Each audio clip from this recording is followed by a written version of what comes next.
जो कैंडिडेट निकल रहे हैं उनकी सेकंड आउट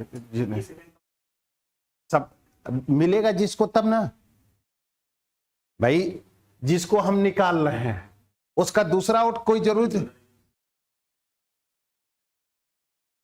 ये कोई जरूरी नहीं है कि इनका दूसरा आउट सबको एक ही जैसे मिले। नहीं समझ में आया? जैसे मान लीजिए, हाँ, किसी की दूसरी चॉइस होगी, किसी की दूसरी चॉइस होगी। मान लीजिए कि ई को हम निकाल रहे हैं, ई को पहला नंबर, तब ये पहला नंबर है, फर्स्ट चॉइस, सबसे कम वोट निकाल दिए गए। अब ई का ये 4 लोग देखेंगे, ए बी सी डी। अब ई को जितना वोट मिला होगा, ई को दूसरा वोट, ई का दूसरा वोट, इनको अगर 5000 मिल गया, इनको 1000 मिल गया, तो ये जुड़ेगा जाके। समझ में आई? ठीक, क्लियर? अब एक चलिए बाद में बात करेंगे उसको। नेक्स्ट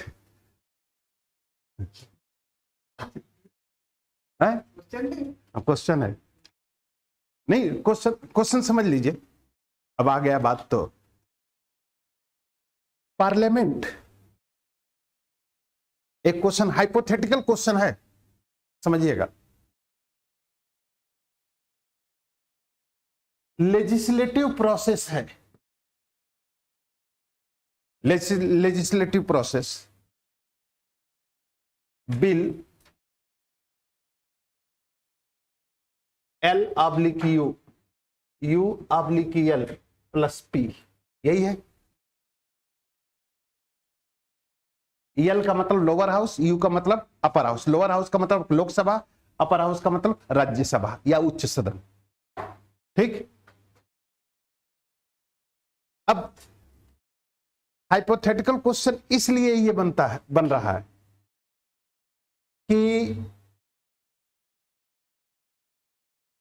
देखा होगा कि जब संसद के सदस्य अपनी सैलरी ऑलरेडी बढ़ाना होता है तो बिना किसी विवाद के सैलरी को क्या कर देते हैं, बढ़ा देते हैं। क्लियर? तो सांसदों के वेतन भत्ते को बढ़ाने को लेकर या सुविधाओं को लेकर अगर कोई कैंडिडेट विधेयक कोई लाया जाता है संसद में, जिसे संसद सदस्यों को फायदा हो, तो एक विधेयक आया, एक लोकसभा में विधेयक आता है, और विधेयक का नेचर क्या है कि वर्तमान लोकसभा के सभी सदस्यों को आजीवन सदस्य बना दिया जाता है। अब लोकसभा के सभी सदस्य आजीवन सदस्य बने रहेंगे तो सबका फायदा है, तो बिना किसी विरोध के क्या हो जाएगा, पारित हो जाएगा। लोकसभा पारित होगी। अब राज्यसभा के पास गया, राज्यसभा कहा कि लोकसभा ही क्यों, मैं भी उसमें अमेंडमेंट किया कि लोकसभा के ही नहीं, राज्यसभा के वर्तमान सभी सदस्यों को आजीवन सदस्य बना दिया जाता है। अब दोनों सदस्य सहमत हो गए, विधेयक पारित हो गया। विधेयक राष्ट्रपति के पास जाएगा। राष्ट्रपति सोचते हैं कि क्या हो गया है हमारे जनप्रतिनिधियों को, उन्होंने पुनर्विचार की शक्ति का प्रयोग करके, क्योंकि एक बार पुनर्विचार कर सकते हैं कि नहीं, पुनर्विचार की शक्ति का प्रयोग करके विधेयक को वापस लौटा दिया। यह भी होता है। लेकिन इन लोगों के ऊपर स्वार्थ इतना हावी हो गया कि विधेयक को उसी रूप में पुनः पारित कर दिया। अब बताइए राष्ट्रपति क्या करेगा? क्वेश्चन यही है। Veto first time, second time में नहीं लगेगा वीटो पर। अब चलिए खोजते रहिएगा। राष्ट्रपति जो है दोबारा से पारित जो है अनुमति देने के लिए बात हो। ठीक, गलत है आंसर।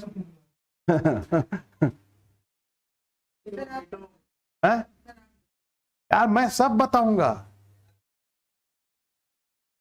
आप लोग थोड़ा सा खोजिए।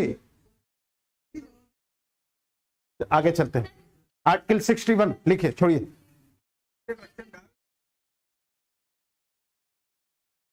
अब एक पॉइंट खत्म हो जाए पहले। आर्टिकल 61,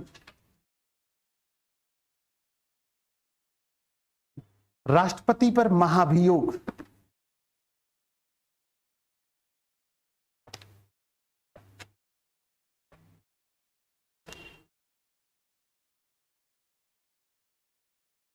राष्ट्रपति पर महाभियोग, यदि राष्ट्रपति नहीं, यह एक अर्ध न्यायिक प्रक्रिया है।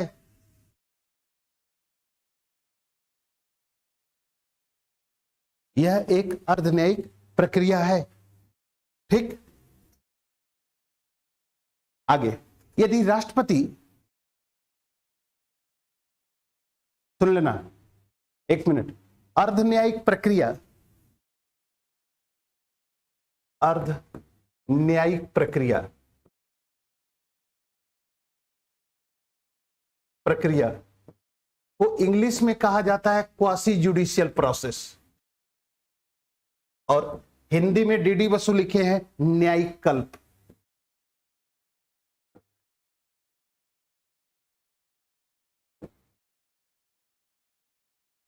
डीडी बसु का सेंटेंस है कि न्यायिक कल्प। और अर्ध न्यायिक प्रक्रिया, वह न्यायिक प्रक्रिया का मतलब क्या होता है? निर्णय करना। तो निर्णय अगर आईपीसी और सीआरपीसी के अंदर में किया जाए तो एब्सोल्यूट जुडिशियल प्रोसेस हो जाएगा, और विदाउट आईपीसी और सीआरपीसी के माध्यम से किया जाए तो वह क्या हो जाएगा? अर्ध न्यायिक प्रक्रिया हो जाएगी। भाई एक नियम के आधार पर किसी को, अगर आईपीसी सीआरपीसी क्या है? एक्ट है सब ना, उसके आधार पर अगर निर्णय किया जा रहा है तो जुडिशियल प्रोसेस है, वो जुडिशरी कर रही है। और यहां पर जुडिशरी निर्णय नहीं कर रही है बल्कि विधायिका कर रही है, और वो भी आईपीसी और सीआरपीसी के माध्यम से नहीं बल्कि मेजोरिटी के माध्यम से कर रही है। तो अर्ध न्यायिक प्रक्रिया, क्लियर? क्या लिखा है? यह एक अर्ध न्यायिक प्रक्रिया है। यदि राष्ट्रपति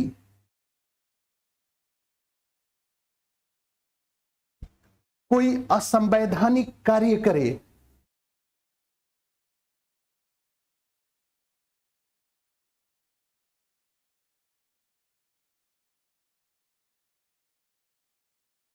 जयंती, राष्ट्रपति सब कुछ मंत्रिपरिषद की सलाह से करेगा, तो राष्ट्रपति के लिए असंवैधानिक कार्य क्या होगा? चलिए आगे चलिए। पता नहीं, अभी लिखे ना कि राष्ट्रपति को सलाह देने के लिए एक मंत्रिपरिषद होगा, तो राष्ट्रपति जो कुछ भी करेगा वो मंत्रिपरिषद की सलाह से करेगा। तो राष्ट्रपति के लिए असंवैधानिक कार्य क्या है? चलिए आगे बात करें। राष्ट्रपति असंवैधानिक कार्य करे तो राष्ट्रपति को उसके पद से हटाने के लिए संसद के किसी भी सदन में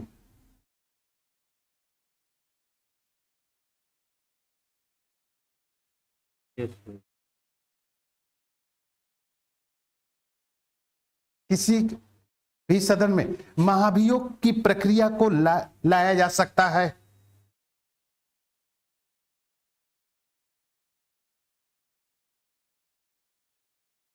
यह प्रक्रिया तभी लाई जा सकती है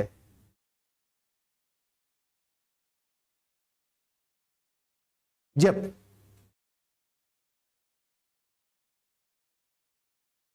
चौदह दिन पूर्व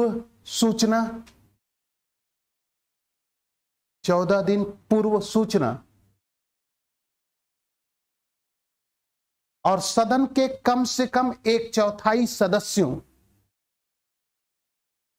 का अनुमोदन हो।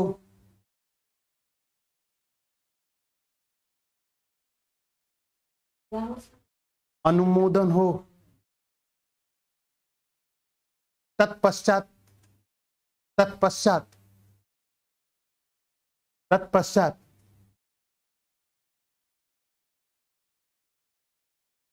यदि महाभियोग प्रस्ताव को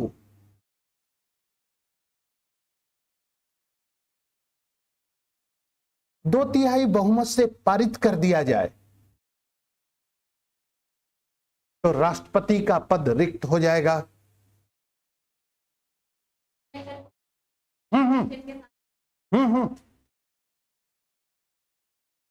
ठीक। अब एक ये हटाने की प्रक्रिया है। एक इसी पर एक पॉलिटिकल थिंकर हैं ग्रेडहिल।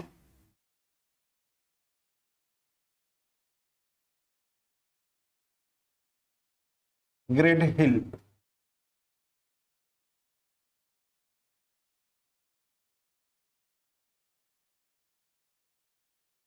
ठीक, एक थॉट देते हैं, एक विचार देते हैं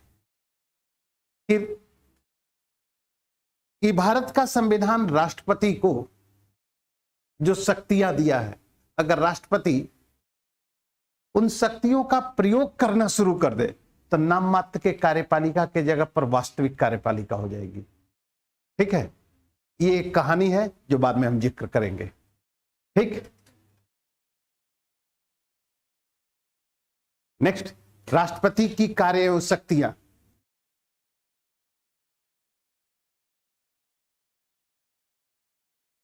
कार्य एवं शक्तियां, पहला विधायी शक्ति,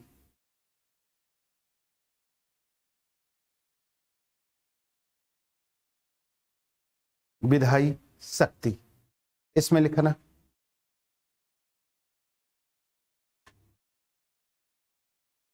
संसद के सत्र को आहूत करना,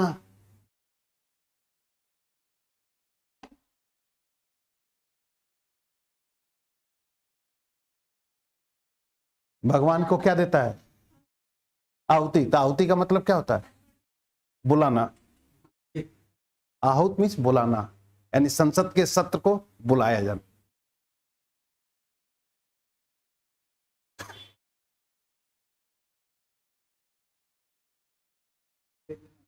ठीक, नेक्स्ट, संसद के सत्र का प्रारंभ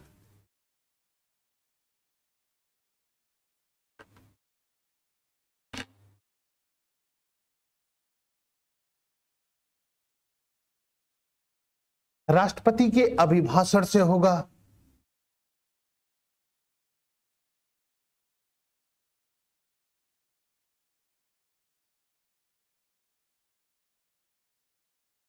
ब्रैकेट में लिख लीजिएगा आर्टिकल 86।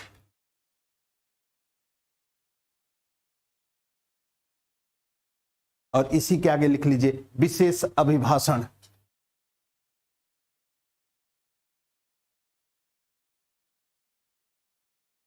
(87)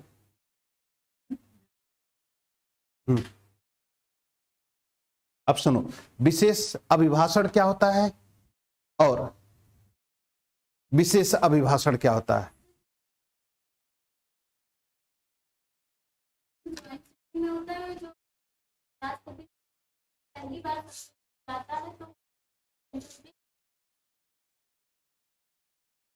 नहीं, सुनो, प्रतिवर्ष संसद के सत्र की शुरुआत राष्ट्रपति के अभिभाषण से होती है। क्लियर? और संसद के सत्र की शुरुआत बजट सेशन से होती है, तो वह अभिभाषण हो गया। वह अभिभाषण समझ में आ गया। और कभी कभी आपसे पूछा जाएगा कि राष्ट्रपति का अभिभाषण क्या है। राष्ट्रपति का अभिभाषण यानी प्रतिवर्ष संसद के सत्र की शुरुआत राष्ट्रपति के अभिभाषण से। यहां तक समझ में होगा। इस अभिभाषण में राष्ट्रपति आगामी वित्तीय वर्ष में सरकार की नीतियों का वर्णन है। नीतियों का वर्णन होता है। क्लियर? यानी आगामी वित्तीय वर्ष में सरकार किन नीतियों को लागू करेगी। नीतियां कौन बनाती है? लेजिस्लेटिव। अच्छा,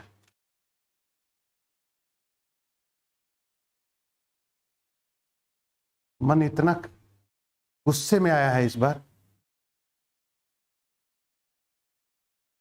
चलो ठीक है, कोई बात, पढ़ोगे अपने। नीतियां हैं, कैबिनेट बनाती है, इसलिए कैबिनेट को कहा जाता है policy making body. Cabinet is the part of the council. मंत्रिपरिषद और मंत्रिमंडल, याद करिएगा, मैंने यूज किया था आर्टिकल 352 में।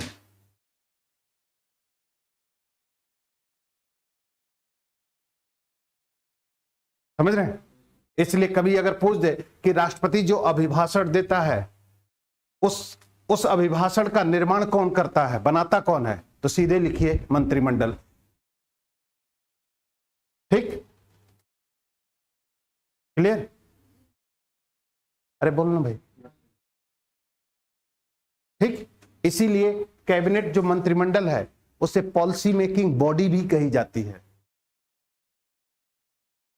क्लियर?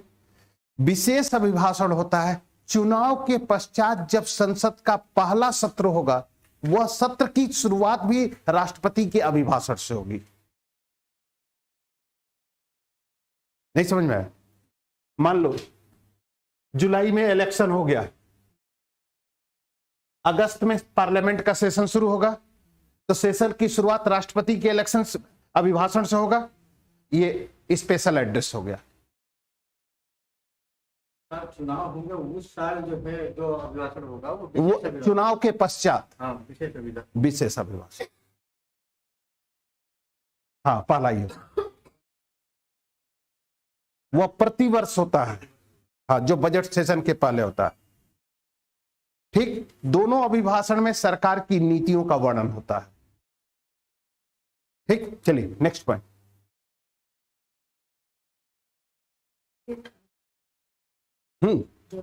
अरे अभी बहुत पॉइंट आएंगे, सिर्फ 2 ही पॉइंट नहीं है।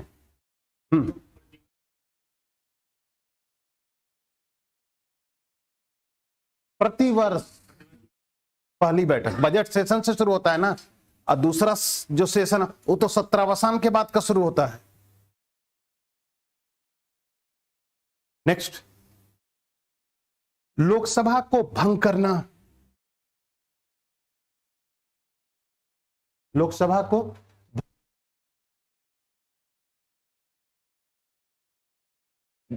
थोड़ा सा कंफर्म कर लीजिएगा। क्लियर? नेक्स्ट, संयुक्त अधिवेशन की अधिसूचना जारी करना।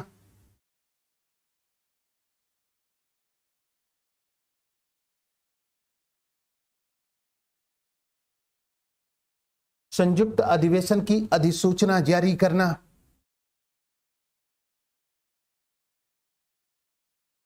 ब्रैकेट में 107।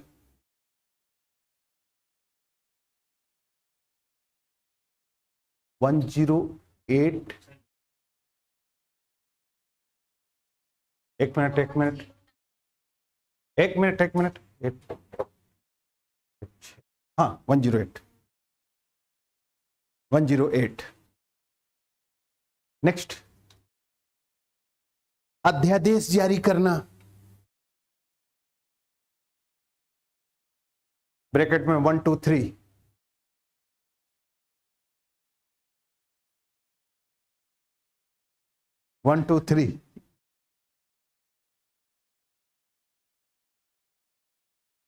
एक कामा, 2 कामा, 3 कामा नहीं होगा।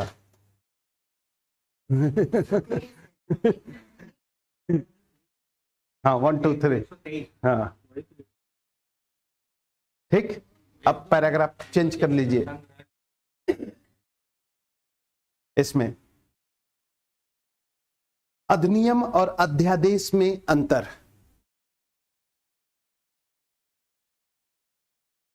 अधिनियम और अध्यादेश में अंतर।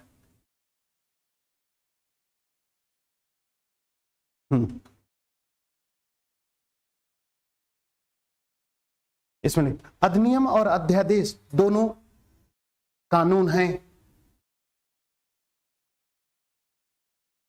दोनों का प्रभाव एक समान होता है, लेकिन दोनों के मध्य स्थायित्व को लेकर अंतर किया जाता है। अधिनियम एक स्थायी कानून है। अधिनियम एक स्थायी कानून है जो संविधान संशोधन के द्वारा ही समाप्त हो सकता है, जबकि अध्यादेश एक अस्थायी कानून है। यानी ordinance is the temporary law. अस्थायी कानून है जो अधिकतम 7.5 माह, ब्रैकेट में लिख लीजिएगा 6 माह 6 सप्ताह,